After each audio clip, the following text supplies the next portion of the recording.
Stand by SOT1. Standing. 10 seconds. Ready, rollin'. Ready, SOT1. Ready. In 4, 3, 2, 1. Roll in.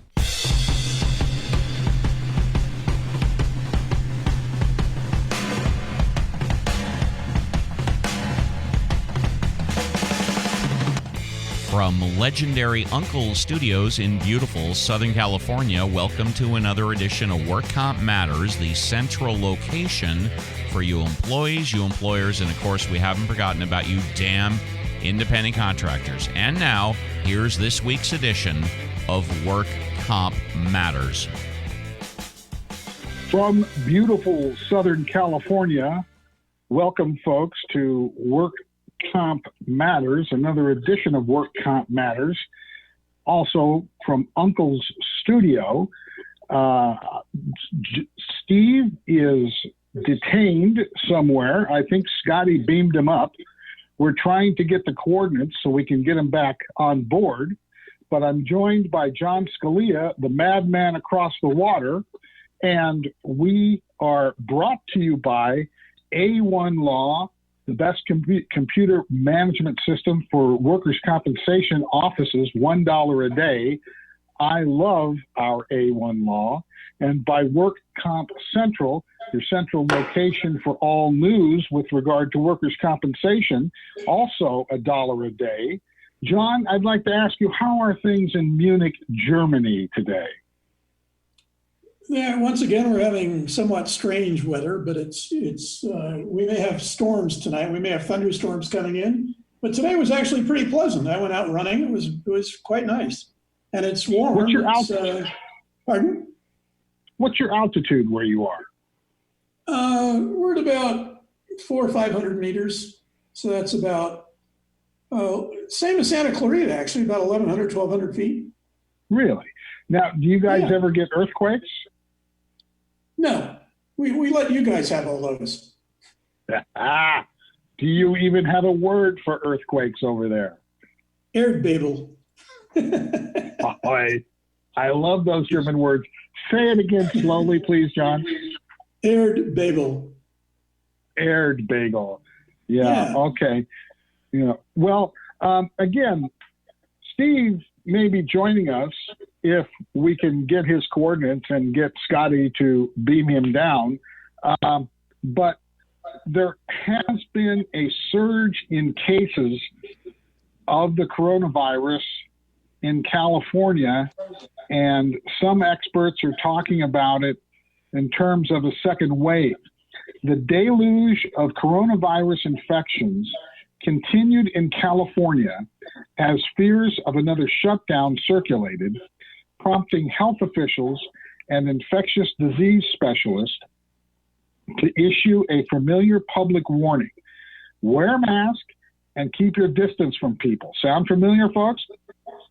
The state has added 15 counties, including Contra Costa and Santa Clara, to its watch list for dangerous coronavirus outbreaks. The surge is mostly happening because people let their guard down when the state and counties relaxed safety measures and began opening up businesses, according to health officials. Quote, it's a second wave of behavior, said Robert Siegel, an infectious disease specialist at Stanford University. Continuing the quote, the virus is responding to people's behavior, and this represents failures to maintain the recommended control procedures, end quote. And, Steve has talked about it before, and we talked about it on the show. We may be facing another shutdown, and that certainly is not going to be pleasant. John, did you have an article a couple articles that you'd like to present? Yeah, the first thing though I want to say is a comment on what you just said is, I've always been amazed at how smart these viruses are. I mean, you notice the quote from the guy at Stanford who probably is pretty intelligent, and he said, "Virus is adapting to human behavior."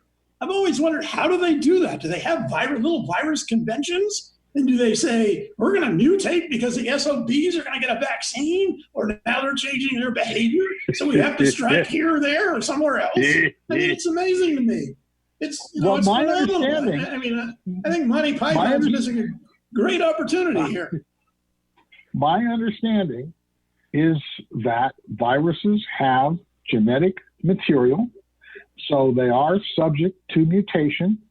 It's Darwin at work, survival of the fittest, as far as I understand it. Now, they need a host to be alive, but presumably a particular virus that has adapted to staying alive, if you will, or outside for a number of hours, if not days, is more likely to reproduce.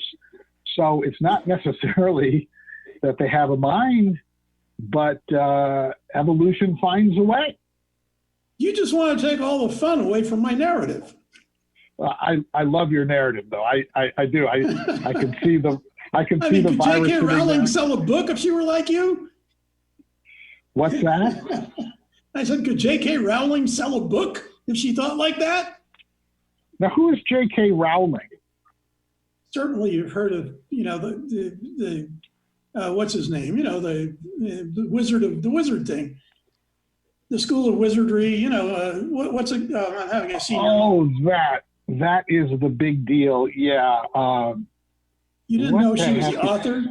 She's the author. Yeah, I know, and she's worth $1 gazillion now. And I've never seen any of them, and I haven't read any of the books. But I understand they're very well written, and they're something to mugworts or something. Hogwarts. Hogwarts. Okay. Yeah. So John, I do have an article I can start with. Okay. Personally, I'm sick of the Corona thing, and besides that, you guys aren't getting out of America anytime soon, so you're gonna have to deal with it. Whoa. This is from the LA. Yeah, this is from the LA Times. Sheriff's deputy who fatally shot Andres Guardado faced earlier allegations. A week after a deputy shot and killed an 18-year-old man in Gardena, setting off heated demonstrations, the Los Angeles County Sheriff's Department has yet to fully explain how the shooting occurred and has not interviewed the 2 patrol deputies involved. Okay, I'm going to interrupt my reading to say, if you committed a murder, do you think the cops would come up to you and say, we don't want to disturb your routine, so if you don't want to be interviewed right now, we'll put it off. Right. Okay, back to the article. But details are emerging about the deputies, including earlier allegations faced by the officer who fatally shot Andres Guardado. Sources with knowledge of the case identified them to the Times as deputies Miguel Vega, who opened fire, and Chris Hernandez, who did not shoot. I'm going to interrupt again. There's actually law saying that the police are supposed to identify the officers involved. There's a California Supreme Court case that says that. But, the law doesn't apply if you're a law enforcer. Okay, back to the article. According to the Sheriff's Department, the gurus of gurus, the events began when the 2 deputies saw Guardado, who family members said worked as a security guard, speaking with someone in a car that was blocking the entrance to a body shop about 6 p.m. June 18. Authorities said Guardado produced a handgun and ran away, and the deputies chased him. When the deputies caught up, Vega fired his weapon, officials said. Family members and activists have expressed skepticism about the narrative. You think? Vega joined the Sheriff's Department in 2009, said Captain John McBride, who heads the department's Personnel Administration Bureau. And it goes on, blah, blah. He was shot 6 times in the back, okay? So the point here is that, again, the sheriffs have not been forthcoming. They have not been transparent. The article goes on and on. It reinforces what I said the other day. I mean, it's a closed fraternity, pal. Even when I represented the sheriffs, in fact, I'll bet I may be the only person on this podcast, and maybe one of the few people in LA who's not in the sheriff's department who actually knows where their headquarters are, because most of the public doesn't know where they are. Unlike LAPD, where of course their headquarters are made famous by the movie, Police Academy, which was actually, by the way, filmed at the Police Academy, which is simply across the street from Dodger Stadium. But do you know where the Sheriff's Academy is? Where the Sheriff's I do not. I do not. No, of course you don't. No, it's pretty much hidden. But it's actually right across the freeway from Cal State LA. And I've been there. And in my book, I talk about a case I had involving a guy who died in custody. Oh dear, imagine that. And the funny thing was, the case was filed by a nurse who was off on a psych disability claim. Okay. And the facts so I walk into the deposition, and I thought, okay, I mean, actually, I had no idea that this involved anything other than a nurse who was claiming a psychiatric problem, right? And I walk into the deposition. Do you know George Rowland? You know? Yes. Yeah, really nice guy. And yes, so very nice. Yeah, George was representing the nurse. I walk into the deposition, and George looks at me and he says, "Have you read the autopsy report?" And I'm like, "I thought your client was alive." Oh my. Well, what happened was there was a death in jail, and it was all under all kinds of suspicious circumstances. I mean, you know, when they transport the prisoner from jail to the hospital, they're supposed to be filming.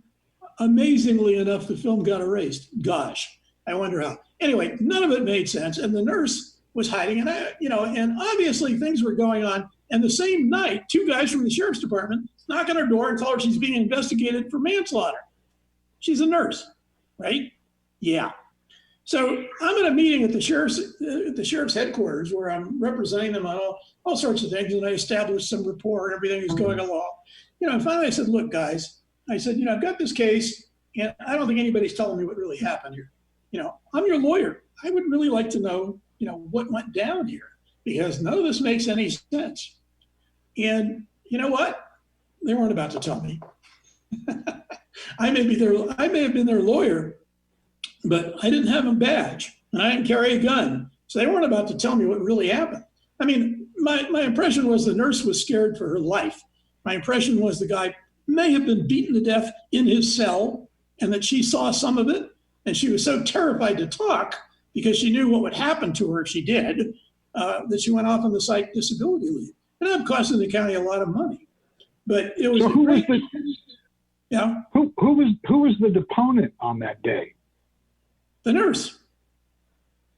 But she was dead. No. The dead person was the prisoner in custody.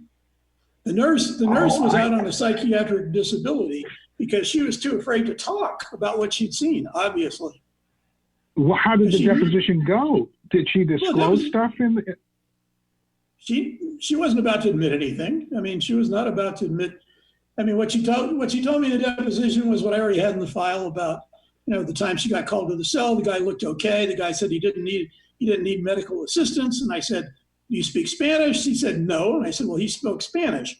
And she said, "Well, I understand enough to, you know, I don't want a doctor." I said, "Okay, you know," but no, she wasn't about to talk, and I don't blame her, because she figured if she talked, you know, that'd be the end of her existence. Certainly. Well, you would not be comfortable. The police anyway. Officers, the cops, John, the cops, how did they communicate to you that they were not about to give you any information? Were they, did they do it artfully? Did they tell you F you? How did they tell you? Oh, no. They were polite, but it was very clear that they weren't going to say any more. I mean, I had an investigation, quote unquote, in the file, and it was obviously a whitewash. I mean, you know, I've been a lawyer for a few years even then. And I know a whitewash when I see one. And so I was like, "Come on, guys, you know, I'm your lawyer. Why don't you just level with me and tell me what went down so I can, you know, go forward and figure out how we can best dispose of the case." Well, the way they best disposed of the case was they paid a fortune, which of course, yeah. So, you know, well, no, it was, we're not going to tell you. Yeah. These types of practices have been going on for a long time, and obviously, and 3 weeks ago or so, over here, we started to hear the word defund and the phrase defund the police. And it was all very shocking to us. I can understand that folks are just about as fed up as they can get, but now various defunding options are coming to the fore.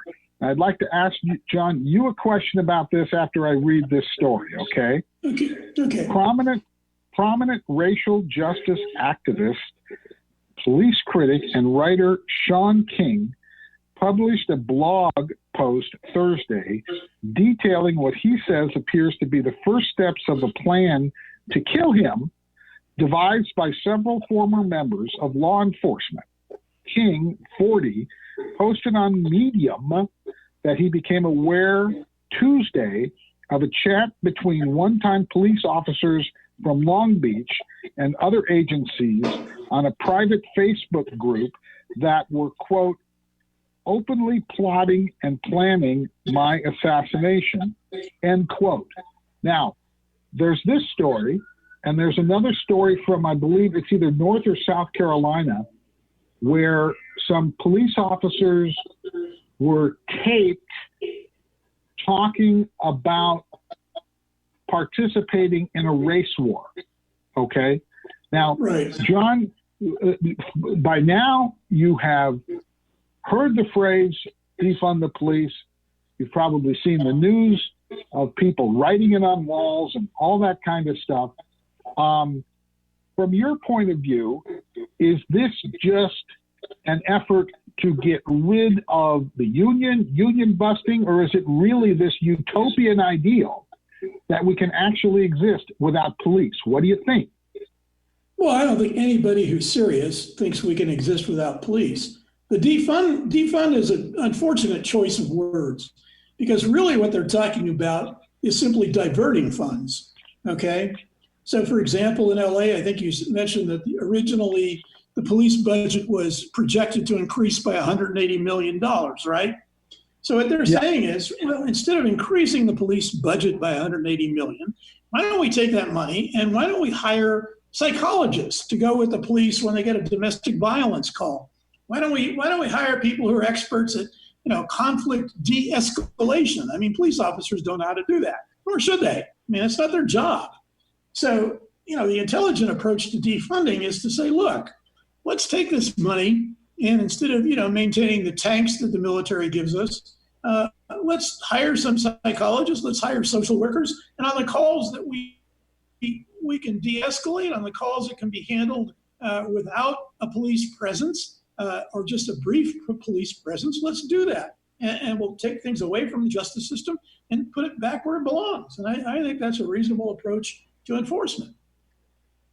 Well, of course, there's been a lot of blowback from the police. There have been, what do they call it, blue-outs, where they call in sick. There's been some anecdotal evidence that 911 calls are not being responded to, and that type of thing. I don't see any way clear through to the end of this without a lot of upheaval. I agree. I'm not hallucinating, am I? I mean, there's going to be a lot of trouble here, correct? Well, there's got to be reform. I mean, there's got to be serious reform. I mean, the cops are a law unto themselves. They always use that mantra. It's our job. We just enforce the law. We don't make it. That's a crock. I mean, come on. You're going to tell me you just, every police force has a vice squad, right? Well, I don't think each individual department gets a budget from the city council. I don't think the city council says, we're going to give you so much money for the vice squad. The cops do that themselves. I mean, it's not, they are basically a law unto themselves. And unless you get control over them, this is just going to keep on going. And no matter how many nice words anybody says, and no matter how many nice committees or commissions you appoint to study the problem, it's not going to change unless you exert some real control over the dogs. Okay. Well, I've heard you used a word, militarized, and I was thinking about that. And I remember growing up in Santa Clarita and the Special Enforcement Bureau being assigned to basically beat up kids. To me, the cops have all, yeah. I mean, like I've always told my kids, whether you need them or whether you want to avoid them, always know where the cops are, if you can. I always told my kids, just go to the donut shop.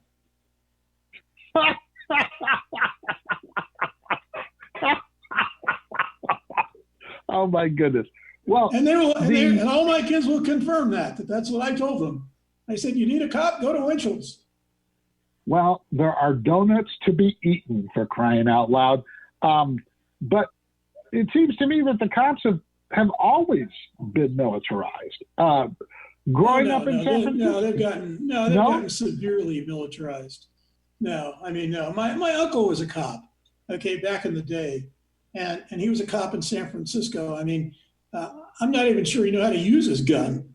Okay, really, and I know I don't think he ever unholstered it. You know, he was eventually put on a desk job, but it didn't matter. I mean, you know, he was a beat cop. He knew all the people on his beat. You know, Christmas time, the local merchants would give him, you know, turkeys or whatever. That was in the old days, you know. No, and the idea that they could call on that kind of armaments was just inconceivable. Now they're really militarized now. I mean, they've got actual half tracks that can knock a house over. As I told you, I mean, I was deposing a guy on the LAPD who was a regular cop, and he'd been a sniper in the Marines for 12 years. And they have such a waiting list for the SWAT team, he couldn't get hired as a SWAT guy. I mean, so your uncle, he was engaging in what they call community policing, correct? Yeah. My uncle was. I don't think anybody was ever afraid of my uncle. Maybe his kids, but nobody else. Well, you know, that's really interesting. I just thought of something. I had an uncle who was a police officer in Boston, and he was Irish, of all things. I was just going to ask you, how does that? Yeah, I was going to say a Polish police officer in Boston. he married my Polish aunt, is what he did. Okay. Yeah. And you know, and they moved out to California in like 1963. I was about 8 years old, and I was introduced to him. He's a great guy, and introduced to him as a former police officer that's essentially coming out here to retire. And he wasn't that old, but you know, they get pensions. And because I was so stupid, I got this big gleam on my face, and I said, "Oh, did you ever shoot anybody?" And can you imagine how stupid that is? But again, I'm 8 years old, and he just got very, very serious. His head went down a little bit, and he said, "Yes, I did once." So apparently, he had to use his gun at least once. But so this militarization of the police is a recent phenomenon, I guess, right? Yeah, well, I mean, you know, and in their defense, I mean, I think it's gone overboard, but in their defense, of course, the public has been armed to the teeth too in the last few decades. I mean, you know, America's a place where there's absolutely no sensible gun laws, and so, you know, in defense for the police, I would say, you know, they're always afraid that whoever's out there has got as many weapons as they do, and in America, that's largely true. Now, by the way, I know you get a lot of propaganda in America about Europe and gun control, but, you know, guns are legal in Germany. Our cops carry guns, and private citizens can carry, I mean, not about carry, but private citizens can belong to gun clubs and have guns and go hunting. So, you know, it's not like you can't get a hold of a gun in Germany. You can. You have to go through hoops, of course. But we don't have, you know. It's interesting. Yeah. Well, it's interesting. Well, actually, how about concealed weapons? Difficult to get a concealed weapon permit in Germany? Is there a concealed weapon permit in Germany? I don't know, but I would really doubt it. I mean, I would really doubt it. I see. Well, yeah. You know, I think you may find it interesting, but not surprising, that in the last number of months, at least in Southern California, guns just flew off the shelves of the gun shops. They haven't really been able to stock their shelves. I heard one guy say that if they brought in 1,000 shotguns in the morning, he would sell all of them by 5 p.m. They're just selling so many guns here. That's in response. And now with all this police stuff going on, I can see the same trend going on. More and more gun sales. That's the way the populace responds. Well, the problem is it's not going to make most people more secure. It's going to make the home and the bars more dangerous. That's what it's going to do. I mean, you can verify the statistics that people say, well, I have a gun for self-defense, but most of the time that's not what they end up being used for. Okay. As I said, I only had a gun in my house one time when I was under serious threat from another attorney, and I borrowed my father-in-law's shotgun, and I had 3 small kids. I would have used it. Okay. But other than that, and I did fire a gun when I was young. I was on my godfather's ranch and I fired a pistol and a rifle. But other than that, I've never handled a gun. All my kids could shoot, by the way, including my daughter, who also attended West Point. So obviously she can shoot too. I got to say, on those occasions when I've taken shooting practice, it's been a lot of fun.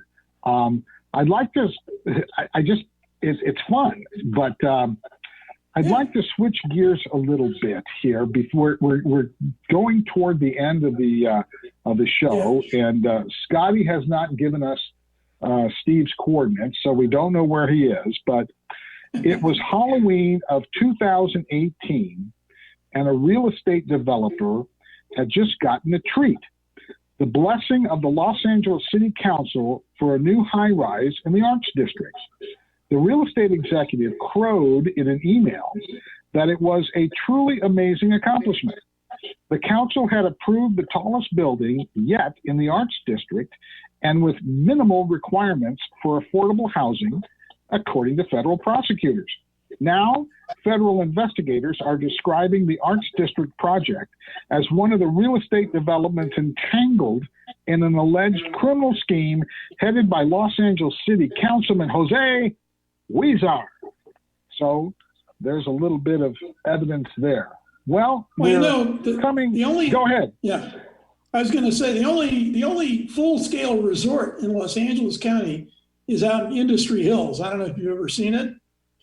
But Industry Hills is beautiful. It's got a great hotel. It's got 2 full-length golf courses. It's got an aquatic center. It's got an equestrian center. I mean, it is, until you get to Riverside County in Palm Springs or San Bernardino, whichever one it's in, it is the only full-scale resort in LA. And you can see the whole city from the hills. It's a beautiful place. Everybody connected with me, and it was originally landfill. Okay. Yeah. It's built on garbage. And everybody connected with getting it there basically went to jail. Did you say in Industry Hills? Yeah. So, where the heck is that?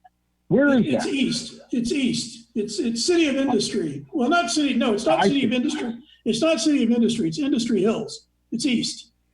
But it's in the city. It's in Los Angeles, well in the county. It's not that hard to get to. I mean, you can Google. It's a beautiful place. I mean, it's a gorgeous resort. I'll be Googling that. John, thank you as always for your opinions and your presentation. We've been brought to you by A1 Law. And once again, I love my A1 Law. We've been brought to you by WorkCompcentral. It's Friday, I believe. So, everybody have a really good weekend, and we'll see you again on Monday. And thank you again, John, for everything, okay? Yeah, my pleasure. Okay. Thank you very much. That's the end of the program. We'll talk to you on Monday.